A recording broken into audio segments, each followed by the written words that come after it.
Good morning students. આજે આપણે unit number 1 છે આપણા સિલેબસનું, એને કેરી ફોરવર્ડ કરવાના છીએ. લાસ્ટ ટાઈમ જ્યારે આપણે ઓફલાઈન મળેલા ત્યારે આપણે યુનિટ નંબર 2 અને યુનિટ નંબર 3 જે યુનિક્સ છે એના રિલેટેડ હતું, એના કમાન્ડ્સ હતા, પછી આર્કિટેક્ચર હતું, આવી બધી વસ્તુ છે એની આપણે ડિસ્કશન કરેલું. આજે આપણે યુનિટ નંબર 1 છે એમાંથી જેટલો પોર્શન કવર અપ થાય એટલો પોર્શન કવર અપ કરવાની આપણે ટ્રાય કરવાના છીએ. મોસ્ટલી એમાં ડેફિનેશન ઓફ ઓએસ, એટલે આખું આ યુનિટ છે ને એ ઓપરેટિંગ સિસ્ટમ છે એકચ્યુઅલી કેવી રીતે વર્ક કરે છે, એનું મેમરી મેનેજમેન્ટ, એનું પ્રોસેસ મેનેજમેન્ટ અને ઓપરેટિંગ સિસ્ટમના ટાઈપ્સ કેટલા છે આખું એના ઉપર ડિપેન્ડન્ટ છે. એટલે આપણે સ્ટાર્ટિંગ એનું ઓપરેટિંગ સિસ્ટમ છે એની ડેફિનેશન છે ત્યાંથી કરશું. લેટર ઓન આપણે ટાઈપ્સ ઓફ ઓપરેટિંગ સિસ્ટમ છે એને ચેક કરશું. એ પૂરું થાય ઇન બિટવીન વચ્ચે એના ફંક્શન્સ અને ફીચર્સ પણ આવશે. ત્યાર પછી આપણે પ્રોસેસ રિલેટેડ બધી વસ્તુ છે એને ચેકઆઉટ કરશું અને લેટર ઓન આપણે મેમરી મેનેજમેન્ટ રિલેટેડ છે એ બધી વસ્તુ છે એની વાત કરશું. એટલે આજે આપણે OS ની ડેફિનેશન છે ત્યાંથી આપણે સ્ટાર્ટઅપ કરીએ છીએ. An OS is a collection of software that manage computer hardware resources and provide common service for computer program. હવે ઓપરેટિંગ સિસ્ટમ શું છે? જો એ કમ્પ્યુટર હાર્ડવેરના રિસોર્સિસ અને યુઝરને અમુક કોમન સર્વિસ જે પ્રોવાઈડ કરે એ ટાસ્ક કરવાનું કામ ઓપરેટિંગ સિસ્ટમ છે એનું પોતાનું છે. એટલે ઇન શોર્ટ એ યુઝર અને કમ્પ્યુટરના હાર્ડવેર વચ્ચે મીડિયેટર તરીકે વર્ક કરશે. એટલે આપણે જ્યારે OS છે ને ઇન્સ્ટોલ કરીએ, OS આખી ઇન્સ્ટોલ થાય પછી આપણે આપણા અલગ અલગ સોફ્ટવેર છે ને ઇન્સ્ટોલ કરી શકીએ છીએ.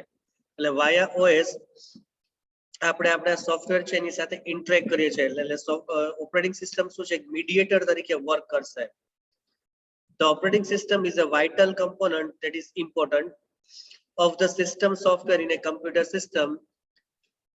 This tutorial will take you through the step-by-step approach while learning operating system concept. Let us start with the definition again. An OS is a program that acts as an interface. જો હમણાં હું તમને mediator જે વર્ડની વાત કરતો હતો એના માટે અહીંયા ઇન્ટરફેસ વર્ડ છે એનો યુઝ થયો છે. As an interface between the user and the computer hardware and control the execution of all kind of program. એટલે યુઝર અને કમ્પ્યુટરના હાર્ડવેર વચ્ચે ઇન્ટરફેસ તરીકે કામ કરશે, જેને આપણે મીડિયેટર પણ કહી શકીએ. એટલે યુઝર જે પણ ટાસ્ક છે આપે એ ટાસ્ક છે એને પરફોર્મ કરવા માટે ઓપરેટિંગ સિસ્ટમ શું કરશે? જે જેટલી જરૂરી છે એટલી મેમરી આપશે, એનું પ્રોસેસમાં રિપ્રેઝન્ટેશન કરશે, પછી એનું આઉટપુટ લઈ આવશે અને આઉટપુટ છે એ યુઝર છે એને આપશે. હવે નીચે એક ફિગર છે આપ્યો છે, એને આપણે ચેકઆઉટ કરીએ કે ફિગરનું રિપ્રેઝન્ટેશન કેવી રીતે છે. જો 2-3 યુઝર છે એની આપણને ડિટેલ આપી છે, user 1, user 2 up to user n. હવે આ દરેકે દરેક યુઝર છે એ સિસ્ટમ સોફ્ટવેર અને એપ્લિકેશન સોફ્ટવેર છે એનો યુઝ કરવાનો છે, પણ એનો યુઝ એ કેવી રીતે કરશે? વાયા ઓપરેટિંગ સિસ્ટમ. જ્યાં સુધી એને ઓપરેટિંગ સિસ્ટમ છે, જ્યાં સુધી ઓપરેટિંગ સિસ્ટમ છે એ નીચેનો પાર્ટ જે આપણને હાર્ડવેરના ફોર્મેટમાં દેખાય છે, that is known as a CPU, RAM અને ઇનપુટ આઉટપુટ. આ ત્રણ વસ્તુ છે એ કોઈ પણ ઓપરેટિંગ સિસ્ટમ છે એના મેજર રિસોર્સિસ છે. આ ત્રણ રિસોર્સ છે એનું પરફેક્ટલી યુટિલાઇઝેશન ન થાય તો આપણે ઘણીવાર જોઈએ છે કે કમ્પ્યુટરમાં હેંગિંગ સિચ્યુએશન છે આવે છે, એ અરાઇઝ થાય. એટલે ઓપરેટિંગ સિસ્ટમનો મેજર ટાસ્ક શું છે કે યુઝર કોઈ પણ ટાઈપની રિક્વેસ્ટ છે એલોકેટ કરે, એટલે કોઈ પણ ટાઈપનું સોફ્ટવેર એપ્લિકેશન ઓપન કરે કે કોઈ પણ ટાસ્ક ઓપન કરે, એ ટાસ્ક ઓપન કરે એના માટે એને ત્રણ રિસોર્સ છે એનું યુટિલાઇઝેશન છે કરવું પડે. સૌથી પહેલા મેમરી, જેને આપણે રેમ કહી શકીએ, એટલે કે એક મેમરીનો પાર્ટ છે એને એલોકેટ કરવો પડે જ્યાં એ પોતાનો ટાસ્ક છે પરફોર્મ કરી શકે. જેમ કે અત્યારે હું અહીંયા વર્ક કરું છું તો અત્યારે ઓપરેટિંગ સિસ્ટમે શું કર્યું હશે કે મારી ઝૂમ એપ્લિકેશન છે એને અમુક રેમ છે એનું એલોકેશન કર્યું હશે. મારી વર્ડ છે એને મેં ચાલુ કર્યું છે અત્યારે, તો વર્ડ ને પણ સર્ટેન કાઇન્ડ ઓફ એલોકેશન છે એ પરફોર્મ કરીને આપ્યું હશે. એટલે જેટલા એપ્લિકેશન કે સિસ્ટમ સોફ્ટવેર છે એનો યુઝ કરું છું, મોટા ભાગે યુઝર એપ્લિકેશન સોફ્ટવેર છે એનો વધારે યુઝ કરે રાધર દેન સિસ્ટમ સોફ્ટવેર. એટલે જેટલા એપ્લિકેશન સોફ્ટવેર છે એનો યુઝ કરું છું એને operating system certain amount of memory છે એનું એલોકેશન કરશે. મેમરી એલોકેશન પૂરું થયા પછી કેટલી એવી પ્રોસેસ છે અને કેટલું સીપીયુ છે એની રિક્વાયરમેન્ટ આવશે એ પ્રમાણે સીપીયુ નું એલોકેશન કરશે. અને કઈ વસ્તુ છે કે જેને ઇનપુટ આઉટપુટ છે એને પ્રોસેસ કરવાની છે તો એને એ પ્રમાણેની પ્રોસેસ છે એ કરવા દેશે. એટલે આ 3 રિસોર્સિસ છે જે ઓપરેટિંગ સિસ્ટમ છે એને હેન્ડલ કરવાના છે. જો આનું હેન્ડલિંગ છે પરફેક્ટ થાય તો કોઈ ઇશ્યુ છે અરાઇઝ ન થાય. એટલે ઓએસ નું મેજર ટાસ્ક શું છે? યુઝર એપ્લિકેશન સોફ્ટવેર થ્રુ જ્યારે કોઈ પણ ટાસ્ક છે એને પરફોર્મ કરે તો ઓપરેટિંગ સિસ્ટમે એ બધા ટાસ્ક છે એને પરફોર્મ કરીને આપવાના. કેવી રીતે? તો કે એની પાસે જે અવેલેબલ 3 રિસોર્સિસ છે એ 3 રિસોર્સિસ નું પરફેક્ટલી યુટિલાઇઝેશન કરીને એને યુઝર છે એના એપ્લિકેશન સોફ્ટવેર છે એને રન કરવામાં યુઝરને હેલ્પ કરવાની.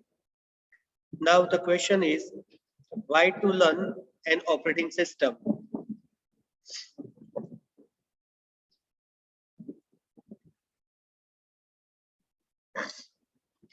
An operating system is an interface between computer user and a computer hardware. An OS is a software which performs all basic tasks like file management, memory management, process management, handling input and output, and controlling peripheral devices such as disk drive and printer. એટલે અલગ અલગ devices છે ને peripheral devices કહેવાય. એ અલગ અલગ devices, memory management, process management, આ બધાયનું collaboration છે એ ઓએસ એ પોતાએ કરવાનું છે. આ એના બેઝિક ટાસ્ક છે.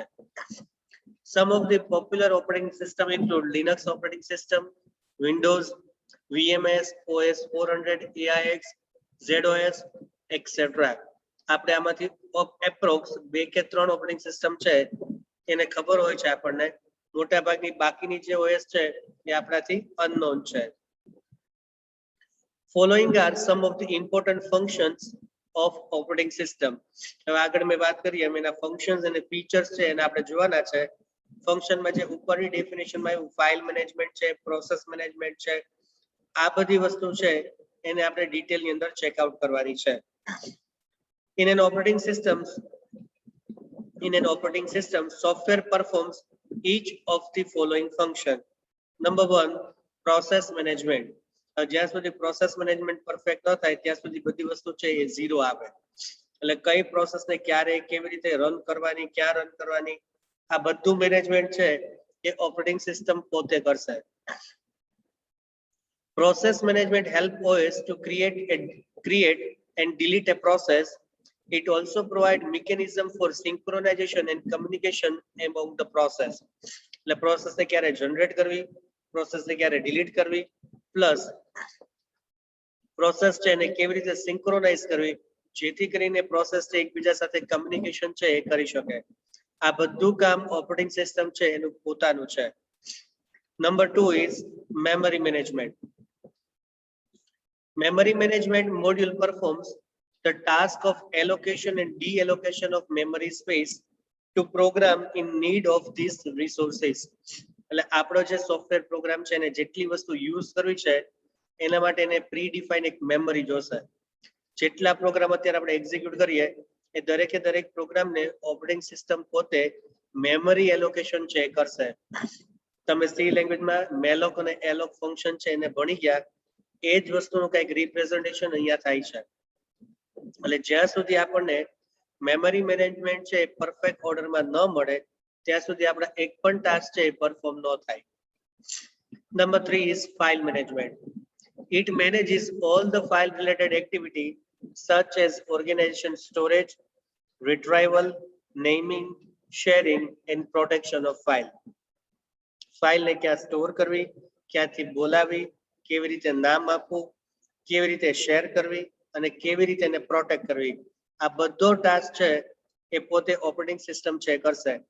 તમે CF માં જ્યારે હાર્ડ ડિસ્ક મેનેજમેન્ટ છે એનો કોન્સેપ્ટ છે ને લર્ન આઉટ કર્યું ત્યારે સરે તમને થોડી એવી વાત કરી હશે કે હાર્ડ ડિસ્ક છે એ નાના નાના પ્લેટ્સ ની અંદર ડિવાઈડ કરેલી છે.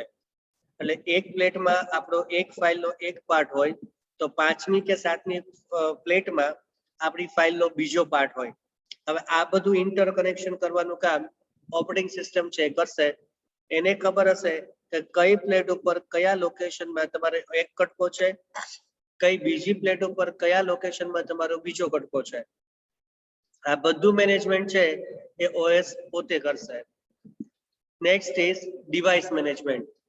Device management keeps track of all devices.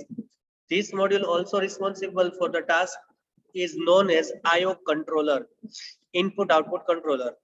It also performs the task of allocation and deallocation of device. બહુ સિમ્પલ, તમે પેન ડ્રાઈવ છે એને તમારા કમ્પ્યુટર છે એની અંદર એટેચ કરો અને તરત જ કમ્પ્યુટર ઓપરેટિંગ સિસ્ટમ છે નીચે ટાસ્ક બારમાં આપણને મેસેજ છે પ્રોવાઈડ કરે છે ફાઉન્ડ ન્યુ હાર્ડવેર. પછી હાર્ડવેર છે એને મેનેજ કરવા માટે એટલે કે હાર્ડવેર છે એને ડિફાઇન કરવા માટે તમારી સામે ડિસ્પ્લે કરવા માટે એનો સોફ્ટવેર છે એને ઇન્સ્ટોલ કરશે અને લેટર ઓન તમે એમાંથી બધી જ ઇનપુટ આઉટપુટની પ્રોસેસ છે એ કરી શકશો. એટલે મેમરી એલોકેશન પણ કરશે, ઇનપુટ આઉટપુટ પ્રોસેસ છે એ પણ કરશે. લેટર ઓન જ્યારે તમે પેન ડ્રાઈવ છે એને રિમૂવ કરશો ત્યારે એને ડીએલોકેશન પણ કરશે. એટલે આ બધા ટાસ્ક છે ડિવાઇસ મેનેજમેન્ટ રિલેટેડ બધા ટાસ્ક ઓએસ પોતે પરફોર્મ કરશે. નાઉ IO system management. One of the main objective of any OS is to hide the peculiarities of hardware devices from the user. હવે કોઈ પણ OS છે એનું મેઇન વસ્તુ શું છે તો કે હાર્ડવેર તમે કોઈ પણ એટેચ કરો પણ યુઝર છે એનાથી હિડન રાખવાનું કે આ ડેટા છે એ ઓપરેટિંગ સિસ્ટમ એને કેવી રીતે ડિફાઇન કરીને આપ્યા છે. હવે આ જે વર્ડ જે આપ્યો છે એ વર્ડનો આપણે મીનિંગ છે એને અલગ ફોર્મેટમાં ચેકઆઉટ કરીએ. એટલે પેક્યુલારિટીઝ જો આ મીનિંગ થાય છે વિચિત્રતા, એટલે અલગ અલગ આપણે અલગ અલગ પેન ડ્રાઈવ છે એ અલગ અલગ કંપનીની પેન ડ્રાઈવ છે એને યુટિલાઇઝ કરતા હોય છે. તો જે ટાઈપની તમે પેન ડ્રાઈવ છે એને યુટિલાઇઝ કરો એ પ્રમાણે એના ડિવાઇસ ડ્રાઈવર સોફ્ટવેર છે એ બદલાતા હોય છે. એટલે ઓપરેટિંગ સિસ્ટમ શું કરે આ બધી વસ્તુને યુઝરથી હાઇડ રાખે પણ જેવો એ કોઈ પણ ડિવાઇસ છે એને એટેચ કરે એટલે એનો હાર્ડવેર રિલેટેડ એના સોફ્ટવેર અને હાર્ડવેર રિલેટેડ જેટલી વસ્તુ છે એને ઇન્સ્ટોલ કરીને યુઝરને એ વસ્તુ યુઝ કરવા માટે આપશે. Number 6 is secondary storage management, જેને આપણે હાર્ડ ડ્રાઈવ રિલેટેડ કહી શકીએ એટલે hard disk related. System have several level of storage which include primary, secondary, primary એટલે RAM, secondary એટલે hard disk and cache storage જે બહુ નાનું હોય છે. Instruction and data must be stored in a primary storage or cache so that a running program can reference it. પણ મોટા ભાગનો ટાસ્ક છે પ્રાઇમરી મેમરી છે એની અંદર પરફોર્મ થતો હોય છે. કેશ નો યુઝ બહુ રેર કેસમાં થાય છે એટલે ખાસ તો સ્ટોરેજ મેનેજમેન્ટ છે એમાં ખાસ કરીને સેકન્ડરી સ્ટોરેજ કે જ્યારે તમે કોઈ પણ ફાઇલ છે એને માંગો તો એને સેકન્ડરી સ્ટોરેજમાંથી પ્રાઇમરી મેમરી છે એની અંદર લઈ આવે.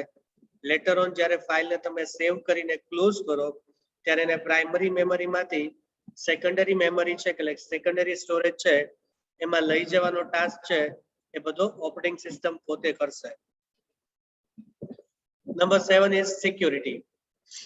Security module protect the data and information of a computer system against malware threat and unauthorized and authorized access. એટલે સિક્યુરિટી નો કોન્સેપ્ટ શું કરશે કે કોઈ એવા વાયરસીસ કે માલવેર છે એનું રિપ્રેઝન્ટેશન થશે તો એવી વસ્તુ છે એને તમારા ડેટા છે અથવા તમારા કમ્પ્યુટરના હાર્ડવેર છે એને યુઝ કરવા માટે એ ફાયરવોલ જેવું વર્ક છે એ કરીને આપશે.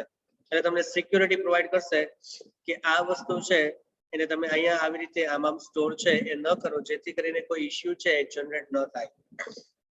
Next is command interpretation. This module is interpreting commands given by and acting system resources to the process that commands. એટલે આ મેજર વર્ક છે ઇન્ટરપ્રિટેશન કરવાનું. હવે કમ્પ્યુટરનું હાર્ડવેર છે બધું બાઇનરીની અંદર સમજે છે, આપણે બધું ટેક્સ્ટ ફોર્મેટની અંદર સમજીએ છીએ એટલે આ બે વસ્તુનું ઇન્ટરપ્રિટેશનનું કામ છે એ કોણ કરશે? ઓપરેટિંગ સિસ્ટમ છે એ પોતે કરશે. Next is networking.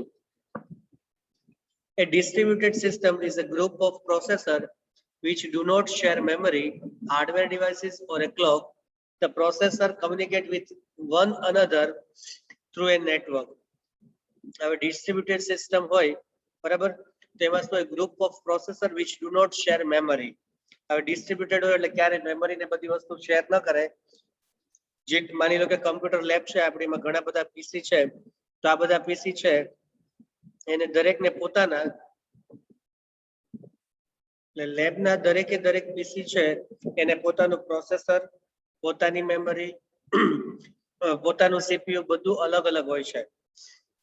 એટલે ત્યાં મેનેજમેન્ટ કરવાની જરૂર નથી, પણ ત્યાં એ શું કરશે, નેટવર્કિંગ છે એના રિલેટેડ બધા ટાસ્ક છે એને પરફોર્મ કરશે. હવે આપણને આઈડિયા છે કે આપણે કોઈ પણ સોફ્ટવેર છે એનો કાંઈ પણ ઇશ્યુ થાય એટલે આપણે સર્વર છે એની સાથે કનેક્ટ થઈએ છે, અને સર્વર છે ત્યાંથી આપણે ડેટા કે સોફ્ટવેર છે ને લઈ લઈએ, પછી આપણે સિસ્ટમમાં એને ઇન્સ્ટોલ કરીએ. હવે આ જે કમ્યુનિકેશન થાય છે, આ કમ્યુનિકેશન પણ વાયા ઓપરેટિંગ સિસ્ટમ છે એ જ પરફોર્મ થાય છે. એટલે ઓએસ શું કરશે, વાયા નેટવર્કિંગ જે તે સર્વર છે એની સાથે કનેક્ટ થશે અને પછી સર્વરના ડેટા છે એ યુઝર છે એને પ્રોવાઈડ કરશે. Number 10 is job accounting. Keeping track of time and resource used by various job and user. જો ત્રણ ડેફિનેશન છે એને આપણે આ યુનિટના લેટર ઓન પ્રોસેસ મેનેજમેન્ટ નો પાર્ટ ચાલુ કરશું ને ત્યારે જોશું. એક છે પ્રોગ્રામ, એક છે પ્રોસેસ અને એક છે જોબ. આ ત્રણ અલગ અલગ ડેફિનેશન છે એને આપણે ચેકઆઉટ કરશું. અત્યારે આપણે આ ત્રણેયને કોમન કહેશું. તમે જોબ પરફોર્મ કરો છો, પ્રોસેસ પરફોર્મ કરો છો કે પ્રોગ્રામ પરફોર્મ કરો છો, અત્યારે બધું સરખું, પણ લેટર ઓન આ ત્રણ પાર્ટ કેવી રીતે જુદા પડશે અને આપણે ડિસ્કસ કરશું. એટલે અહીંયા છે keeping track of time and resource use by various job and user. એટલે યુઝર છે એ અલગ અલગ યુઝર અને અલગ અલગ જોબ્સ છે એ કેવી રીતે પરફોર્મ કરે છે, કોણ ક્યાં કેવો ટાસ્ક પરફોર્મ કરે છે એનું આખું ટ્રેકિંગ છે એ પોતે રાખશે. એટલે એના માટે એ અલગ અલગ ડેટા છે એને પ્રિપેર કરે છે. એક મોટું કઈક સોફ્ટવેર છે એને ડેવલપ કર્યું છે અંદર, અને એની અંદર આ બધી વસ્તુ છે ને ટ્રેક કરે છે કે ક્યાં કેવા ઇશ્યુઝ થાય છે, ક્યાં કઈ વસ્તુ છે અને કઈ વસ્તુનું યુટિલાઇઝેશન કર્યું છે, કેવી રીતે કર્યું છે, કેટલા ટાઈમ માટે કર્યું છે. આ બધું આપણે પ્રોસેસ મેનેજમેન્ટ છે એમાં ડિટેલમાં જોવાના છીએ, પણ આ બધી જ વસ્તુ છે એનું મેનેજમેન્ટ ઓએસ પોતે કરે છે. Now communication management. Coordination and assignment of compiler, interpreters, and other software resources of various users of the computer system. પર આ બધા વચ્ચે કોર્ડિનેશન છે એનું કામ કરશે. એટલે જે યુઝર ને જે ટાઈપનો સોફ્ટવેર છે એ જોઈએ છે, ક્યારે એને ઇન્ટરપ્રિટર, કમ્પાઇલર, કેટલી વસ્તુ છે એનું રિપ્રેઝન્ટેશન જોશે, આ બધી કમ્યુનિકેશન મેનેજમેન્ટ છે એ ઓપરેટિંગ સિસ્ટમ છે એ પોતે કરશે. એટલે એના મેજર ફંક્શન્સ છે. હવે આપણે એના ફીચર્સ છે એને ચેકઆઉટ કરતા જાય કે ઓપરેટિંગ સિસ્ટમ છે એ કયા કયા ફીચર છે એ પ્રોવાઈડ કરે છે. Here is a list of important features of OS. Number 1 is protected and supervisor mode. હવે ક્યારેય પણ ઓપરેટિંગ સિસ્ટમ છે એમાં ક્યાંય યુઝ આવશે તો શું કરશે, તમને પ્રોટેક્ટેડ મોડ છે એની અંદર ઓપન કરવાનું કહેશે. બરાબર, આઈધર એ સુપરવાઇઝર, એટલે અત્યારે જે જોઈએ છે એને સુપરવાઇઝર મોડ છે એવું તમે કહી શકો, જે વર્કિંગ મોડ છે. અને ક્યારેય પણ એને જરૂર પડે ત્યારે એ શું કરશે, એને પ્રોટેક્ટેડ મોડ છે એની અંદર ઓપન કરશે. Next is allow disk access and file system device drivers, networking security. કોઈ પણ ડિસ્ક છે એને કેવી રીતે એક્સેસ કરવી, ફાઇલ સિસ્ટમ છે એને કેવી રીતે એક્સેસ કરવું, નવા ડિવાઇસ ડ્રાઈવર આવે તો એને કેવી રીતે મેનેજ કરવા, નેટવર્ક છે એને કેવી રીતે કરવું, ને સિક્યુરિટી મેનેજમેન્ટ કેવી રીતે. જે આપણે ઉપર બધા કોન્સેપ્ટ ચેકઆઉટ કર્યા છે ફંક્શન્સમાં, મોટા ભાગની વસ્તુ છે ને અહીંયા રિપીટ થશે. પછી છે પ્રોગ્રામ એક્ઝિક્યુશન, એટલે કયા પ્રોગ્રામનું ક્યારે કેવી રીતે એક્ઝિક્યુશન કરવું એ પણ ઓએસ છે એ પોતે મેનેજ કરશે.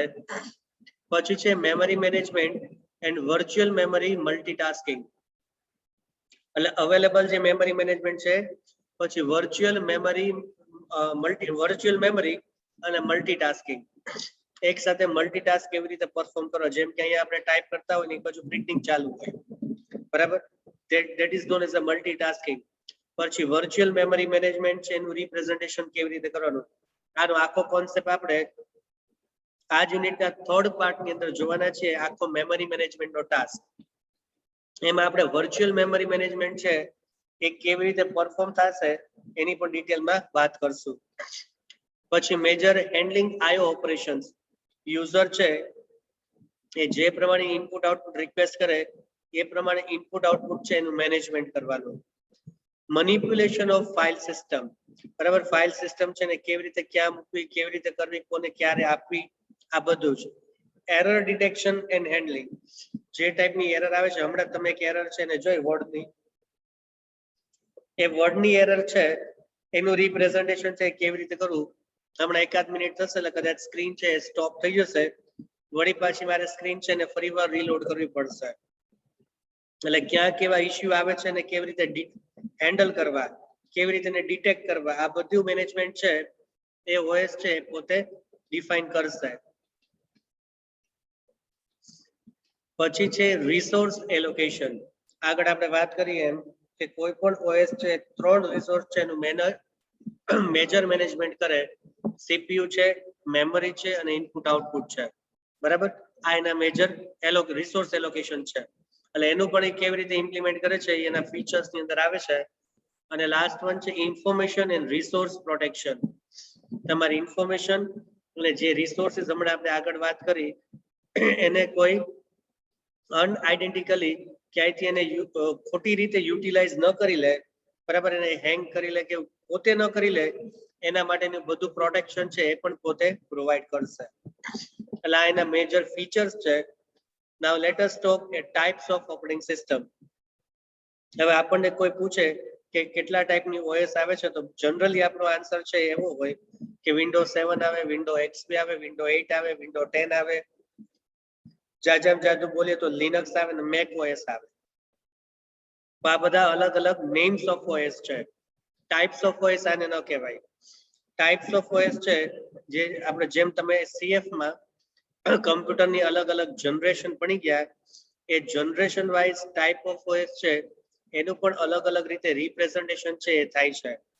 હવે આપણે અલગ અલગ ટાઇપ્સ ઓફ ઓએસ છે એને step by step learn out કરવાની છે. એમાંની પહેલી વસ્તુ છે ને આજે આપણે ચેકઆઉટ કરીએ. Number 1 is batch operating system. એટલે સૌથી પહેલા જ્યારે કમ્પ્યુટર છે એ લોડ થઈ, જ્યારે સૌથી પહેલી ઓએસ ફાઇન્ડ આઉટ થઈ એનું નામ એ લોકોએ બેચ ઓપરેટિંગ સિસ્ટમ છે આપ્યું હતું. હવે એકચ્યુઅલી આ કેવી રીતે વર્ક કરે છે તો નીચેનો પેલા ફિગર આપ્યો છે, પેલા તમને એ ફિગર છે એ સમજાવી દઉં, જેનાથી કરીને just a minute guys, share screen. એટલે આપણે ફિગરની વાત કરતા હતા. હવે જો બેચ ઓપરેટિંગ સિસ્ટમ છે એ કેવી રીતે એકચ્યુઅલી વર્ક કરે છે.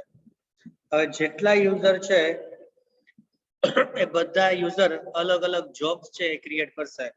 હવે લેટ અસ ડિફાઇન કે જોબમાં શું હોય છે. જોબમાં ઘણા બધા પ્રોગ્રામ્સ છે ને એનું રિપ્રેઝન્ટેશન હોય છે. એટલે યુઝર નંબર 1 અત્યારે તમને જે સ્ક્રીન ઉપર દેખાય છે, યુઝર નંબર 1 છે એની જોબ 1 છે, યુઝર 2 ની જોબ 2 છે, એવી રીતે યુઝર n ની જોબ n છે. આ બધી જોબ એક ઓપરેટર છે એની પાસે જશે.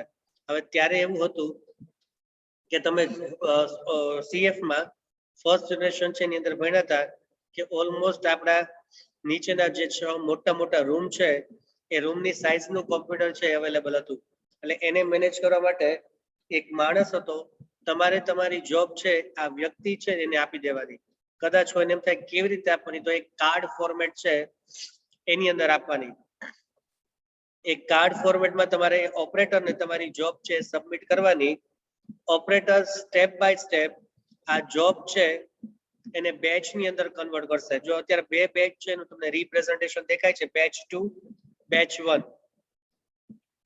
હવે આ બેચમાંથી એક એક જોબ છે એ CPU એની અંદર પરફોર્મ થશે.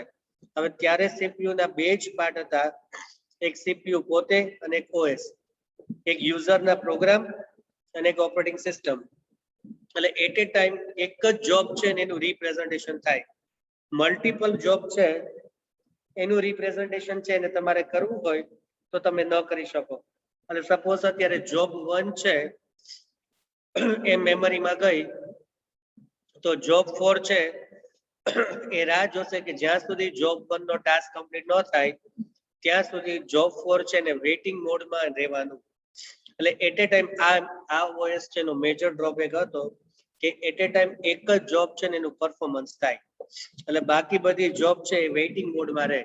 એટલે તમે ઓપરેટરને સવારે ટાસ્ક આપીને ગયા હોય તો સાંજે તમે આવો ત્યારે ઓપરેટર તમને કહેશે કે તમારો ટાસ્ક પરફોર્મ થયો છે કે નથી થયો. ડિપેન્ડ્સ તમારી જોબની સાઇઝ છે એ કેવડી છે અને કેટલો પોર્શન છે એ ઓક્યુપાય કરીને રાખે છે.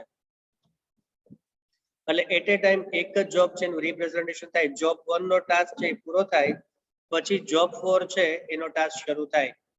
આ બેચ નું કામ પૂરું થયું એટલે બેચ 2 છે એ સ્ટાર્ટ થાય.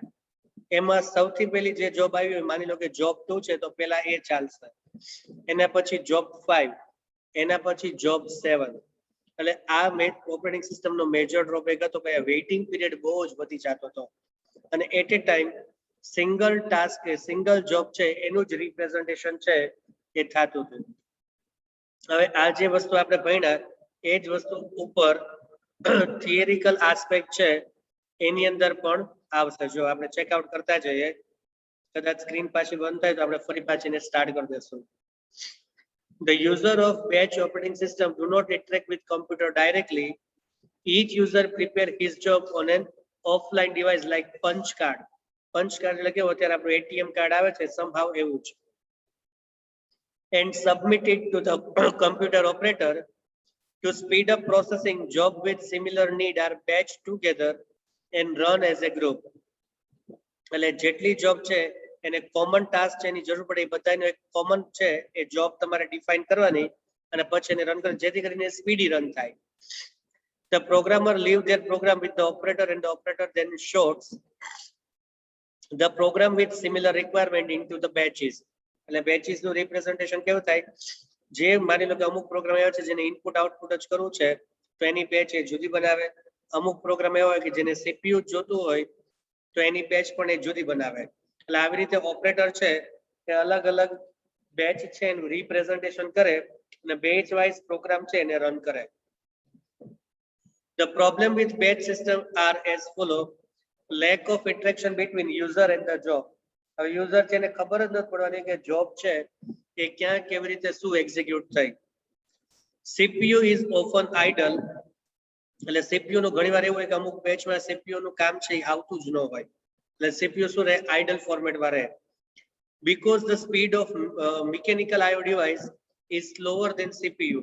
હવે આપણને બધાને ખબર છે કે CPU છે એ આમ કહેવાય ને કે લાખ ગણું ફાસ્ટર છે ઇનપુટ આઉટપુટ કરતા. એટલે જ્યાં સુધી ઇનપુટ આઉટપુટ કામ છે એ પૂરું ન થાય ત્યાં સુધી CPU છે ને આઇડલ મોડમાં રહે. અને આઇડલ મોડમાં રહે એટલે શું થાય, ઘણીવાર એવું થાય હેંગિંગ સિચ્યુએશન બાજુ તમને લઈ જાય. ઇનપુટ આઉટપુટ પ્રોસેસ સ્લોલી થતી હોય અને CPU છે એ ફાસ્ટર એક્ઝિક્યુટ કરતી હોય ત્યારે આ બધા ઇશ્યુઝ છે એ ક્રિએટ થાય. અને લાસ્ટ છે difficult to provide a desire priority. માની લો કે કોઈ એવી ઇમરજન્સી આવી કે મારે જોબ 7 છે એને પહેલા એક્ઝિક્યુટ કરવી છે, બરાબર, પછી મારે જોબ 5 ને લેવી છે તો આવું અહીંયા પોસિબલ નહોતું થતું. એટલે અહીંયા ઘણા બધા જે ડ્રોબેક્સ હતા એ ડ્રોબેક્સ ના સોલ્યુશન એ લોકો નવી ઓપરેટિંગ સિસ્ટમ છે એને ડિફાઇન કરીને લઈ આવ્યા, that is known as a multi programming OS. હવે આ મલ્ટી પ્રોગ્રામિંગ પછી ટાઈમ શેરિંગ અને પછી રિયલ ટાઈમ, આ 3 ઓપરેટિંગ સિસ્ટમ છે એને આપણે નેક્સ્ટ લેક્ચર છે એની અંદર કવર અપ કરશું. Thank you very much students.